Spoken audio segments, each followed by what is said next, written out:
Hello, my name is Desiree, and here I am today to inform you guys about the dangers of nicotine. When we go out, whether it's with our friends or family, we look around and we can see that nicotine is used as a social thing now, and it is used as a way to have fun and to fit in with the rest of the crowd. But what we don't know is how highly addictive this drug can be. Now, I am sure we all know of somebody who has been addicted or is currently addicted to nicotine. Every day we are witnessing an increase of this highly dangerous addiction in our workplaces, our schools, our communities, parks, anywhere we go every day.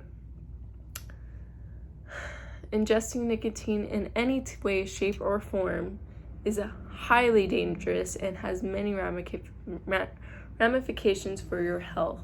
Today I will be expressing how the dangers of nicotine can cause long-term effects to your health, such as how it can lead you to try other drugs and how secondhand smoke is affecting people in our very own communities. Firstly, I will be discussing how nicotine decreases the immune response system and really decreases any healthy responses to this highly dangerous drug. It causes many dangers to our health, first being that nicotine holds many different chemicals that are damaging, long-term damages to our health. Even though if you do quit, it can still hold damage to your health. In his recent news article, Ethan Crotchet dives into the dangers of nicotine and vaping and makes a raw realization on how harmful it is. Although to most students it may seem harmless, he reveals that the studies on nicotine and how impactful it has on its health effects. What this means for us students is that if we're practicing nicotine as a social thing, as a normal thing with our friends in order to fit in or whatever it may be, is it really worth the risk of having long-term effects on our health years from now when we may not even be in these same social groups? Now, most of these risks are damaging to our brain, and on the site Know the Risks for e-cigarettes and young people, they suggest that these risks include nicotine addiction, mood disorders, and permanent lowering of impulse control.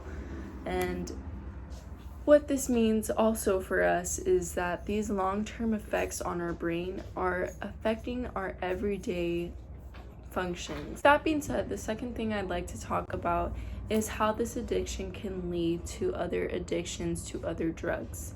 Now, as I stated before, nicotine is a highly addictive drug and is almost a gateway drug to other drugs to try, such as marijuana, any other forms of smoking, any other forms of tobacco. This is a gateway drug. These drugs that drugs that we lead on to try after we try nicotine are highly dangerous and even more affecting to our health and can seriously cause damaging impacts on our bodies and our health, and how the brain just no longer will be able to function the same way as it did before. Such as when Know the Risks webpage mentions that how does nicotine in e-cigarettes affect the brain? Now, they state that until the age about 25, the brain is still growing, and each time a new memory is created with a new skill or learn stronger connections or synapses.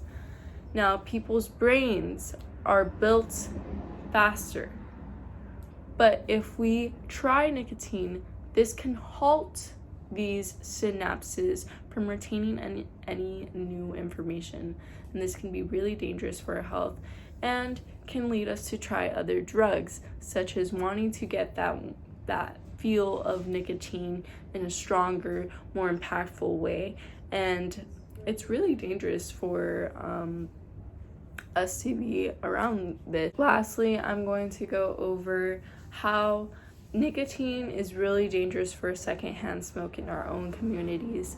As we look around, we've always known that secondhand smoke has been a huge danger to all of us who don't smoke, and people of innocence, such as children. If children are intaking any kind of this chemical, it could be really impactful on their brains as well, and can really halt any brain growth or any and can really kill their brain cells as well.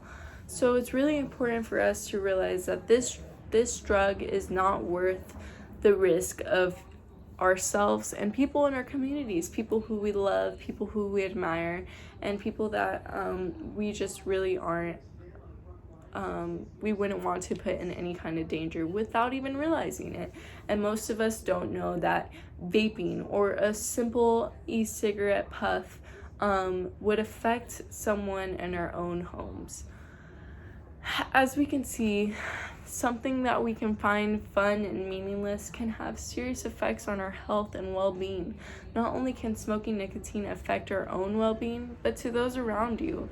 And I think it's really important that we look at that and really think about next time, would we want to put those people in danger, or would we want to have these long-term effects that can affect anyone who's around us or anyone who's close to us or even ourselves?